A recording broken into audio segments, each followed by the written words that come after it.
Olá, sexto ano. Vamos dar continuidade então ao estudo das determinantes do sintagma nominal. No determinante da vez, nós vamos estudar os numerais. Vamos só dar uma recapitulada. Nós já vimos os artigos, que são aquela classe gramatical que serve para que a gente esteja acompanhando o substantivo, identificando quanto ao gênero e quanto ao número, certo? Tivemos os artigos, tivemos os adjetivos que servem para qualificar. Né? Ele vai dar características ao substantivo. Vai dizer se o substantivo é bom, é ruim, é alto, é magro. Então ele vai dar características ao substantivo. E nós vimos inclusive que tem graus para isso. Nós vimos os graus dos adjetivos. Então nós temos nos determinantes os artigos, os adjetivos, e hoje nós vamos ver os numerais, certo? Quando nós pensamos em numerais, e nós já chegamos a ver isso rapidamente, quando nós falamos de numerais, nós falamos da grafia dos algarismos, certo? Os algarismos representados, 4, 8, representados numericamente, nós chamamos de algarismo, nós chamamos de números. Numerais, então, é esse número, esse algarismo, na sua versão, como a gente chama, por extenso, por escrito, certo? E nós vamos ver no nosso livro, eu já convido vocês para estarem pegando a página 13 do nosso módulo, para que a gente possa estar acompanhando a partir daí, e nós vamos ver que esses numerais, eles têm classificação, né? De acordo com o seu uso, de acordo com aquilo para que serve. Então, numeral, a princípio, é a representação gráfica, né? A representação por extenso de um algarismo numérico. Então, abrindo na página 13 do nosso módulo, podemos acompanhar. Numeral. Leia um trecho de uma biografia de Miguel de Cervantes Saavedra. Além de romancista, Cervantes foi poeta e dramaturgo. Deixa eu só modificar a tela para que vocês possam estar acompanhando também aqui na tela comigo. Só um minutinho.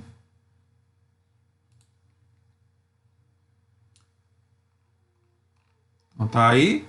Além de romancista, Cervantes foi poeta e dramaturgo. Morreu em Madrid em 1616 com quase 70 anos. Dom Quixote é considerado o mais criativo romance de todos os tempos. O livro foi escrito em duas partes, a primeira em 1605 e a segunda em 1615. Nele, Cervantes utiliza um jogo de contrastes e uma linguagem cheia de ironia que permite ao leitor imaginar como quiser as peripécias de seus fantásticos e divertidos personagens. Então, 29ª questão. Com que finalidade você imagina que as pessoas leem biografias de escritores? Para que é que nós lemos biografias de escritores? Acertou quem diz que para que a gente possa conhecer mais da vida e da obra dessas pessoas, certo? O que elas são, de onde elas vieram, de quem são filhos, quando as coisas aconteceram em sua vida e o que elas fizeram de extraordinário que mereceu o destaque delas, certo? Então, na 30ª questão, quais numerais em destaques indicam quantidade e depois que indicam ordem e sequência? Primeira coisa, então, vamos ver aí ao lado, onde tem esse quadrado aqui ao lado, né? Esse quadro, tem numeral e sua classificação. O numeral é uma classe gramatical que tem por função principal indicar quantidades ou posições, entendam. Numeral é uma classe gramatical, certo? Então ela é da língua portuguesa, não da matemática, numeral, certo? Número é da matemática, numeral da língua portuguesa, é uma classe gramatical. E só para a gente lembrar essa ideia de classe gramatical, é uma classe de palavras, certo? Tem uma quantidade de palavras que serve para dar nome, tem uma quantidade de palavras que são criadas para dar qualidades ou defeitos, né? Características, outras que servem para indicar se é masculino ou feminino. No caso do numeral, ela é criada principalmente para indicar quantidades ou posições de coisas, fatos, etc. Em uma sequência. De acordo com sua função, continuando a leitura lá, os numerais podem ser classificados em cardinais, ordinais, multiplicativos, fracionários, coletivos. Cardinais quando indicam quantidades exatas. Ordinais quando indicam a ordem de elementos em uma série. Multiplicativos quando indicam quantidades múltiplas. Fracionários quando indicam quantidades fracionadas menores do que uma unidade. E coletivos quando indicam quantidade de seres em conjunto. Vamos observar. Cardinais, então, quando eles indicam quantidades. 1, 100, 200, 1 milhão. Se indica quantidade, ou de dinheiro, ou de pessoas, ou de coisas, ou do que quer que seja. Se está indicando quantidade, cardinais. Ordinais, eles indicam em que ordem, em que sequência essas pessoas, coisas ou valores estão. Então, se é primeiro, segundo, terceiro, milésimo, centésimo, centuagésimo, quinto, não importa, são os números, os numerais ordinais. Os multiplicativos, quando indicam quantidades múltiplas, dobro, triplo, cêntuplo, certo? Décuplo. Então, as quantidades, quantas vezes forem multiplicadas, elas são os números multiplicativos. O contrário disso são os fracionários, que vão indicar em quantas frações o inteiro foi dividido, certo? Se 1/3, meio, metade, né? Então, 1/12, isso tudo são os números fracionários. E os coletivos, quando eles indicam a quantidade de seres em conjunto. Todos, muitos, são coletivos. Tá? Então, aqui a primeira pergunta na 30ª questão: quais numerais em destaques indicam quantidade? Para a gente dar uma olhadinha no nosso texto, o que é que nós temos aí em destaque? 2, primeira, segunda, não é isso? São eles que estão em destaque. Então, qual é o que indica a quantidade desses? 2, né? 2 é a que indica a quantidade. Logo, qual é o que indica a ordem e sequência? Primeira, segunda. Ok. 31ª. De acordo com a sua resposta anterior, classifique os numerais destacados. Nós vimos na nossa explicação agora há pouco que o que indica quantidade são os cardinais. Então, nós podemos dizer que 2, que foi o que nós colocamos que está indicando quantidade, 2 é numeral cardinal. E nós vamos colocar que primeira e segunda são numerais ordinais. Ok? Então aí nós classificamos. Então toda vez que nós pedimos para classificar os numerais, nós vamos dizer se eles são cardinais, ordinais, multiplicativos, fracionários ou coletivos. 32ª. Esses numerais destacados não exemplificam todos os tipos de numerais. Discuta com os colegas sobre os tipos que faltaram e dê exemplos. Tá. Quais são os que faltaram então? Nós não temos lá, por exemplo, multiplicativos, certo? Quais são os exemplos que eu citei de multiplicativos? Alguém pode lembrar? Dobro, triplo, cêntuplo, décuplo, né? São exemplos. Sim, nós podemos dizer também 2 vezes mais, 3 vezes mais, 10 vezes mais. Isso também vai estar incluído entre os numerais multiplicativos. Nós temos então os fracionários. Temos aí quais os exemplos de fracionário? 1/3, 2/4, 3/5, né? 1/12. Aí nós temos, por exemplo, os coletivos. Vamos um coletivo que nós usamos sempre: semana. O que é que nós queremos dizer com semana? Um coletivo de 7 dias, semana, certo? Dezena, nós usamos para 10 unidades, uma dezena, certo?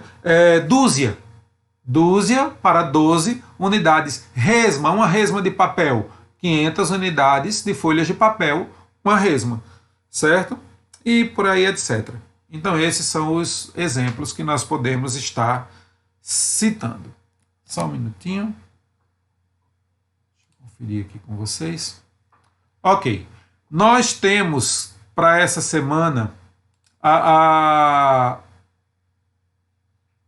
as aulas, as páginas para fazer no caderno de atividades, certo? Da 17 a 21, certo? As questões 17 a 21, das páginas 11 a 13 do caderno de atividades. Então eu queria que vocês pegassem seus cadernos de atividades, certo? E marcassem das páginas 11 a 13, as questões 17 a 21, para que a gente possa estar corrigindo na sexta-feira, certo? Por hora, nós vamos continuar aqui com a nossa correção. Deixa eu ver só uma coisa aqui. Também. Tá. Eu queria que vocês caminhassem comigo no módulo até a página 17. Certo? Nós vamos ver aqui na página 17.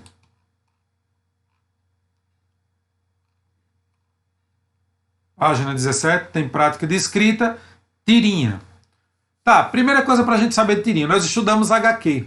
E a tirinha deriva desse gênero textual, certo? Ela é uma tirinha, ela é uma tira da HQ, né? Ela é uma HQ feita em número reduzido de tiras, por isso é chamada de tirinha. Ela não vai ter várias páginas, ela tem apenas uma tira, que vai estar ou na horizontal ou na vertical, certo? E ela vai trazer então uma história em um tempo reduzido, em uma quantidade reduzida de quadrinhos, como nós estamos vendo aí.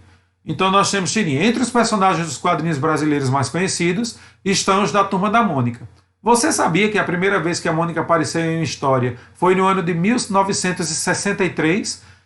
Leia a seguir a tirinha que apresenta a personagem ao público. E aí nós temos o início da tirinha. Oh, legal! Vou ver quantos quilômetros eu ando assim. Saia da frente, menina. Deixe um equilibrista passar. E aí nós temos a Mônica enfurecida, metendo o coelhinho, né, na cabeça do Cebolinha, para variar. Agora sei como as mulheres podem desequilibrar um homem. Aí a tirinha. Primeiro, você conhece os personagens dessa história? Quem são? Já os conhecia? O que há de diferente na forma deles nessa tira e nas histórias atuais? Então, a primeira coisa, nós vemos aí, são conhecidos, né, a Cebolinha e a Mônica, e nós vemos que nas histórias atuais a Mônica vai estar um bocado diferente, ela recebeu melhores traços e tal, né? Acho que todo mundo já conhecia Cebolinha e Mônica, e o que a gente vê de diferente são os traços, ficaram mais bem elaborados. Segundo, no início da história, o que o Cebolinha está fazendo? O Cebolinha está tentando se equilibrar, né? O que o Cebolinha manda que a Mônica faça? Que ela saia do seu caminho para que ele possa passar. Não é isso? Está aí na tirinha. Por que a Mônica fica brava com o Cebolinha? Por causa da forma como ele falou com ela. Ela achou que ele foi grosseiro, que ele foi mal educado, né? Pedindo para que ela saísse do caminho, deixando ele passar. Ele não pediu isso com educação. Quinto, Mônica reage à fala do Cebolinha batendo nele com seu brinquedo predileto, um coelhinho. O que isso revela sobre ela e como você avalia a reação dela? Primeira coisa que revela é que a Mônica não tem muita paciência, né? Resolve tudo na pancada e ela não tem muita paciência, certo? Como é que a gente avalia? Foi uma reação positiva? Você tem raiva, já mete a coisa na cabeça do outro? Não, né? Não foi legal. Então foi a gente pode dizer que foi uma reação desequilibrada ou exagerada.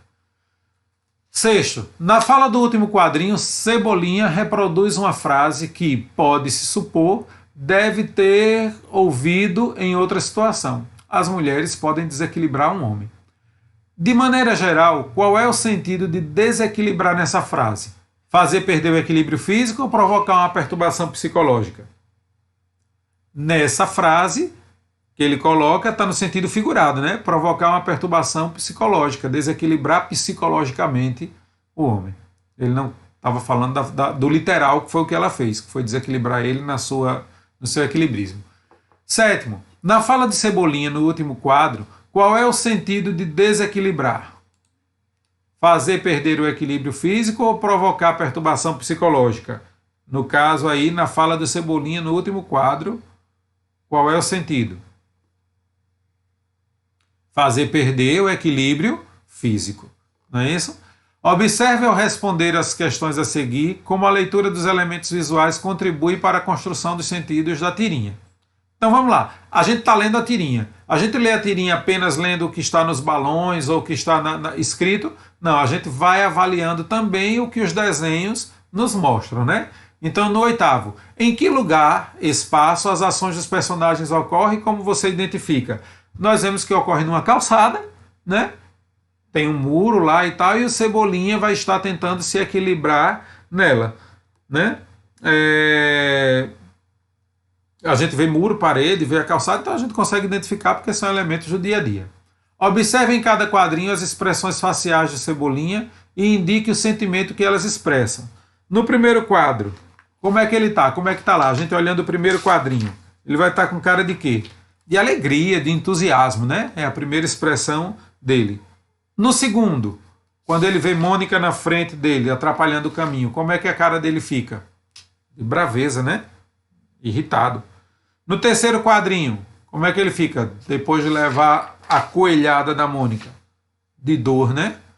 E no quarto quadrinho, de decepção, de desânimo, de frustração, né? Ele foi frustrado e estava ali desanimado. Décimo, indique o que representam nos dois primeiros quadrinhos as linhas cinéticas. Lembra do que eu falei? Linhas cinéticas são essas linhas que apresentam movimento. Então, ao lado dos braços do Cebolinha tinham linhas cinéticas. E o que é que essas linhas cinéticas representavam? Apresentava um movimento que ele fazia para conseguir se equilibrar, não é? As linhas cinéticas elas servem para mostrar o movimento do personagem ou dos objetos jogados ou lançados ali. No terceiro e quarto quadrinhos, o que indicam as estrelas sobre a cabeça de Cebolinha? Raiva, preocupação ou dor? Geralmente as estrelinhas aparecem depois de uma pancada, então indicam dor, né? No segundo quadrinho há um sinal de interrogação sobre a Mônica. O que ela não entendeu? Então tá aí, falando sobre pontuação, o uso de pontuação ajuda a revelar emoções dos personagens. Então eles geralmente colocam, quando não coloca fala nenhuma e coloca apenas uma interrogação sobre o personagem, quer dizer que há uma dúvida, uma incerteza a respeito do que está acontecendo. E quando coloca uma exclamação, tem uma expressão de alegria, de raiva, de espanto ou mesmo de surpresa. Ok? No caso da interrogação, então, indica uma dúvida que a Mônica não estava entendendo o que estava acontecendo por ali. Ok. Então tem aí. Você estudou que o enredo de uma narrativa é composto de acontecimentos. Geralmente há uma situação de equilíbrio inicial rompida por um conflito, que pode ser uma dúvida ou algum personagem, uma dificuldade, uma oposição entre personagens. O conflito é importante em uma narrativa porque motiva as ações dos personagens. Tá, então uma história em quadrinhos ou qualquer história, qualquer romance que a gente vê, ele é mudado de acordo com o que a gente chama de conflito. Nessa história, conflito, ou seja, aquilo que faz mudar a situação. Nessa história aí, qual é o conflito no enredo dessa tira? O conflito é Mônica no caminho do Cebolinha. A Mônica aparece no caminho do Cebolinha, fazendo com que ele não consiga cumprir o seu intento, né? Então esse é o conflito da história. Resuma o enredo. Como é que a gente pode resumir? Enredo é a história em si. Como é que a gente pode resumir? Cebolinha queria estar se equilibrando, Mônica aparece no seu caminho, ele fala com ela mal educado e ela lhe dá uma pancada. A gente pode resumir assim, ok? Então temos aí situação. Observe como a história é composta de etapas distintas. Nós temos primeiro uma situação inicial, a apresentação. Nesse momento inicial da narrativa, o personagem Cebolinha está brincando de se equilibrar no meio-fio. O leitor identifica um dos personagens e o espaço, a rua. Aí o conflito, o elemento que perturba a situação inicial. Então esse conflito é outro personagem, no caso a Mônica, né, fica na frente do Cebolinha impedindo de continuar a brincadeira. Cebolinha reage sendo mal educado com ela. Aí a tirinha, então. Qual é o clímax? Clímax, a história atinge seu momento de maior tensão. Né? Então o momento de tensão, o momento clímax é aquele momento chave da história. Que é justamente Mônica reage batendo no Cebolinha. E o desfecho, como é que termina? Cebolinha dolorido, termina a brincadeira e afirma entender como as mulheres desequilibram os homens e Mônica vai embora. Isso é o desfecho dessa nossa história aí. Esses 4 momentos que compõem o enredo dessa história são descritos assim: situação inicial, apresentação, que é o momento que geralmente aparecem os elementos norteadores da narrativa, tais como detalhes sobre os personagens, o tempo e o espaço em que a história se passa, a situação é de equilíbrio, de harmonia, ou seja, ainda não surgiu o conflito. E conflito é o surgimento de algum elemento ou situação que interrompe a harmonia inicial em que o personagem se encontrava. Então nós partimos para o clímax, que é o momento de maior tensão em sua narrativa, né, que no caso aí foi quando a Mônica dá uma coelhada nele, atinge a maior intensidade, e o desfecho, que é a solução dada ao conflito, como é que a história acaba. Desfecho é o fechamento da história. Bem, entendendo esses elementos, então agora nós vamos fazer o nosso projeto de escrita. E o nosso projeto de escrita vai estar muito bem detalhado aí. Aí está pedindo para que a gente se reúna com um colega para a elaboração da nossa tirinha, o que nós não vamos fazer por conta da pandemia. Nós vamos organizar a nossa tirinha sozinho. Atenção, nós não vamos copiar uma tirinha da internet, nós não vamos achar uma tirinha qualquer, nós vamos criar uma tirinha. E nessa tirinha nós vamos estar ali observando a situação inicial, o conflito, o clímax e o desfecho. Certo? E aí nós vamos ter todos os recursos, nós já vimos que temos recursos aí para que a gente possa tá criando a nossa, né? Vocês vão ler, vão fazer, criar ela direitinho, vão tirar a foto e eu vou estar abrindo a página lá no Positivo On para que nós possamos estar postando, ok? Pois bem, turma, esses são os nossos assuntos de hoje. Vamos lá fazer as nossas atividades, lembrem das questões que são passadas para que a gente possa corrigir na sexta e nós vamos ter também até sexta para estar postando a nossa tirinha na aba que eu vou abrir lá no Positivo On, ok? Fiquem com Deus, bons estudos e se cuidem.